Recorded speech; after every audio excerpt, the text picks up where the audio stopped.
ఓం శ్రీ గురుభ్యో నమ శ్రీ మహాగణాధిపతయే నమ ఓం శ్రీ మహాసరస్వత్యై నమ హరి ఓం బీజాపూరగదేక్షుకార్ముకలసచక్రాబ్జపాశోత్పల వ్రీహగ్రస్వవిషాణరత్కలసరోద్గత్కరాం భోరుహ ధ్యేయోవల్లభయా సమత్మకరగా సృష్టోజ్వలద్భూషయా విశ్వోత్పత్తి విపత్తి సంస్థితికరో విఘ్నేశ ఇష్టార్ద్రః శ్రీ మహాగణాధిపతయే నమ శ్రీ లక్ష్మీ గణపతయే నమ హరి ఓం.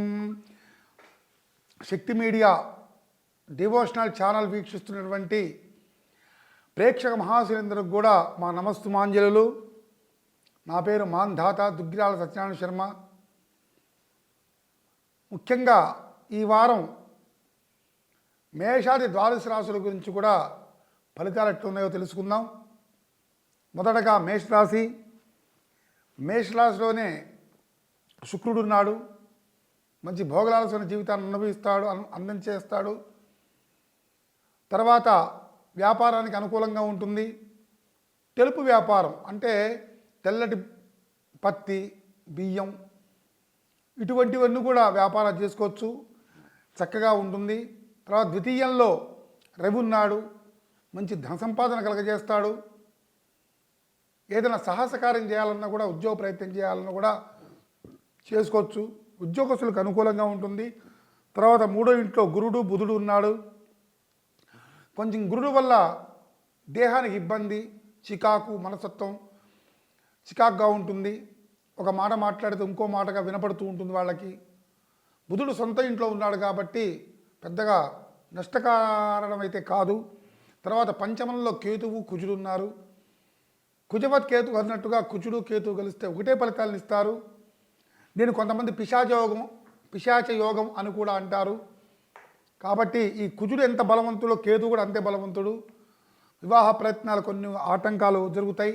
ఈ వారంలో చాలా జాగ్రత్తగా ఉండాలి. తర్వాత దశమంలో చంద్రుడు ఉన్నాడు. మంచి మనస్తత్వం ఉంటుంది, నిష్కల్మష మనస్తత్వం ఉంటుంది. దాని ద్వారా ఇబ్బందికరం కలగకుండా ఈ చంద్రుడు చూస్తాడు. తర్వాత ఏకాదశిలో రాహు ఉన్నాడు. మంచి యోగకారకుడు అయ్యాడు ఇక్కడ మేషరాశి వారికి. ఎటువంటి ఇబ్బందినైనా తొలగించి రాహు పరిపూర్ణమైన సుఖాన్ని కలగజేస్తాడు. తర్వాత ద్వాదశంలో శని ఉన్నాడు. ఈ మేషరాశి వాళ్ళకి ఏలినాడు శని ప్రారంభం అయింది ఉగాది పండుగ నుంచి. ఈ శనివారం ఈ శని మహాదేవుడు ఏలినాడు శనిలో ఉన్నాడు కాబట్టి కొన్ని ఇబ్బందికరమైన పనులకు గురి చేస్తాడు. ఇది మేషరాశి యొక్క ఫలితం.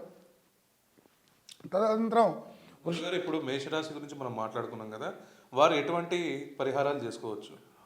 ఒక్క శనికి మాత్రమే కొంచెం బాగా ఇబ్బందికరంగా శని ఉన్నాడు కాబట్టి వీళ్ళందరూ కూడా శనివారం రోజున శనికి తైలాభిషేకం, లేకపోతే వేద బ్రాహ్మణులచే లేకపోతే బ్రాహ్మణులచే చక్కగా జపం చేయించుకుంటే సరిపోతుంది. కిలోంబావు నువ్వులు దానం చేయాలి. తర్వాత మూడో ఇంట్లో గురుడు ఉన్నాడు కాబట్టి ఈ గురువుగారికి కూడా కొంచెం దేహానికి ఇబ్బంది పెడతాడు కాబట్టి అటువంటి గురుడుకు కూడా జపం చేయించుకొని లేకపోతే నవగ్రహాల్లో పూజ చేయించుకుంటే చాలా విశేషంగా ఉంటుంది. ఇది మేషరాశి యొక్క ఫలితం.